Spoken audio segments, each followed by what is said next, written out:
താലി eternal wedding collections by Chungath jewellery. ഇതെല്ലാം എന്റെ കല്യാണത്തിന് വാങ്ങിയതാ. വാവ്, ഇതെവിടുന്നാ? MV Chacko golden diamonds Angamaly. Kalady merchants അസോസിയേഷന്റെ നേതൃത്വത്തിൽ ഗ്രാമപഞ്ചായത്തിന്റെ ഭരണസമിതി അംഗങ്ങൾക്ക് സ്വീകരണം നൽകി.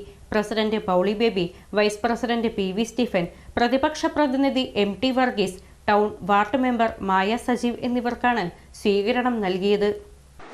നമ്മുടെ ഇന്നത്തെ ഒരു ഭരണ വ്യവസ്ഥിതി അനുസരിച്ച് ഈ കച്ചവടക്കാരുടെ തലയിലേക്കാണ് എല്ലാ ഉത്തരവാദിത്തങ്ങളും വന്നു ചേരുന്നത്. എല്ലാ കാര്യങ്ങളും ഒരു പഞ്ചായത്ത് ലൈസൻസ് പുതുക്കണമെങ്കിൽ ആദ്യം 500 രൂപ ഉണ്ടായിരുന്നത് ഇപ്പൊ 1500 രൂപ അല്ലെങ്കിൽ 2000 ആണ്.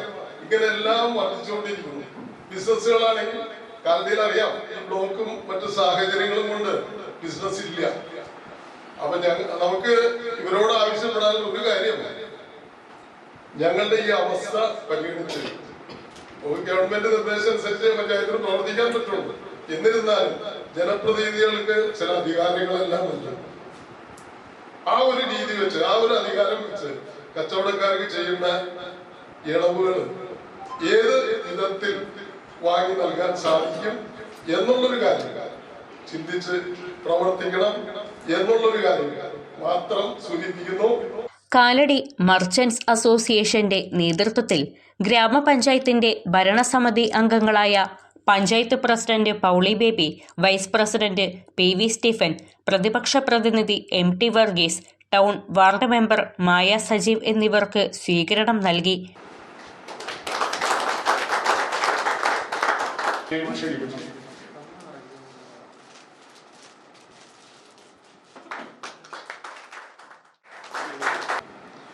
ഒരു നാടിൻ്റെ വളർച്ചയെ അളക്കുന്നത് ആ നാടിൻ്റെ നാടുവിവേകമായി പ്രവർത്തിക്കുന്ന വ്യാപാര വ്യവസായങ്ങൾ തന്നെയാണ്. അതുകൊണ്ട് നിങ്ങളോടൊപ്പം ഈ ഭരണസമിതി എന്നും ഉണ്ടാകും. അതുപോലെ തന്നെ നമ്മുടെ വ്യാപാര വ്യവസായ തങ്കച്ചേട്ടൻ പറഞ്ഞതുപോലെ തന്നെ നികുതി അതൊക്കെ ഗവൺമെന്റ് നിശ്ചയിക്കുന്നതാണ്. നമുക്ക് എന്തെങ്കിലും ചെയ്യാൻ പറ്റുമോ എന്ന് നമുക്കറിയില്ല. ഞാൻ ആദ്യമായി പഠിച്ചു വരുന്നതേ ഉള്ളൂ. അപ്പൊ എല്ലാവരുടെ സഹായത്തോടെ നമ്മൾ നോക്കാമെന്ന് മാത്രമേ എനിക്ക് പറയാൻ പറ്റുള്ളൂ. എന്നിരുന്നാലും നിങ്ങളോടൊപ്പം എന്നും ഈ ഭരണസമിതി ഉണ്ടായിരിക്കും. കഴിഞ്ഞ നാളുകളിൽ അത് 17 വാർഡ് ആയിരുന്നു എങ്കിൽ തന്നെ ഇപ്പോൾ 19 വാർഡായിട്ടാണ് നിൽക്കുന്നത്. ഈ വാർഡുകളിൽ ഏകദേശം 1400, 1500, 1000-ൽ താഴെ ഉള്ള വാർഡുകളായിട്ടാണ് ഈ 19 വാർഡുകൾ നിലനിൽക്കുന്നത്. എന്തായാലും കാലടിയിലെ കച്ചവടക്കാരായി സംബന്ധിച്ചിടത്തോളം പഞ്ചായത്തിന് ഏറ്റവും അടുത്ത സുഹൃത്തുക്കളാണ്. പഞ്ചായത്തിന് ഈ കച്ചവടക്കാരിൽ നിന്ന് ലഭിക്കുന്ന, അതല്ലെങ്കിൽ നികുതി ഇനത്തിൽ ലഭിക്കുന്ന, അതല്ലെങ്കിൽ മറ്റ് ഫീസ് ഇനത്തിൽ ലഭിക്കുന്ന ഫണ്ടാണ് പഞ്ചായത്തിൻ്റെതായ തനത് ഫണ്ട് എന്നുള്ളത്. ഇപ്പോൾ തന്നെ ഒരു പ്രശ്നം, ഇപ്പോൾ അടുത്ത വർഷത്തേക്കുള്ള പദ്ധതി വളരെ വേഗതയിൽ ഉണ്ടാക്കി കൊടുക്കേണ്ട ഒരു സാഹചര്യത്തിലാണ്. ഇപ്പൊ 28-ാം തീയതിക്കുള്ളിലായി അടുത്ത വർഷത്തേക്കുള്ള പദ്ധതി തയ്യാറാക്കി പഞ്ചായത്തുകൾ സമർപ്പിക്കണം. അതിന് കുറച്ച് നിബന്ധനകൾ വന്നിട്ടുണ്ട്. ഇപ്പൊ PWD റോഡുകളിലെ കാന ക്ലീൻ ചെയ്യാനായിട്ട് പഞ്ചായത്തിന് കഴിയില്ല എന്നാണ് ഉള്ളൊരു പ്രശ്നം. നേരത്തെ എല്ലാം പഞ്ചായത്തിന് കാന ക്ലീൻ ചെയ്യാം, സ്ലാബ് ഇടണമെന്നുണ്ടെങ്കിൽ PWD ആണ് ചെയ്യേണ്ടത്. അപ്പൊ അങ്ങനത്തെ ഒരു പ്രശ്നം ഇപ്പോഴത്തെ നിലവിലുള്ള ഉത്തരവ് അനുസരിച്ച് വന്നിട്ടുണ്ട്.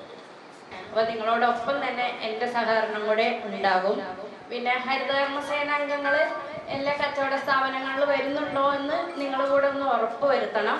അത് ഒരു ഗ്രൂപ്പ് ഉണ്ടെങ്കിൽ വാർഡ് മെമ്പർ എന്ന നിലയിൽ എൻ്റെ നമ്പർ കൂടെ ആ ഗ്രൂപ്പിലേക്ക് ആഡ് ചെയ്യുകയാണെങ്കിൽ ഈ ഹരിതകർമ്മസേന വരുന്നത് ആ മെസ്സേജ് ആ ഗ്രൂപ്പിലേക്ക് ഫോർവേഡ് ചെയ്യാം.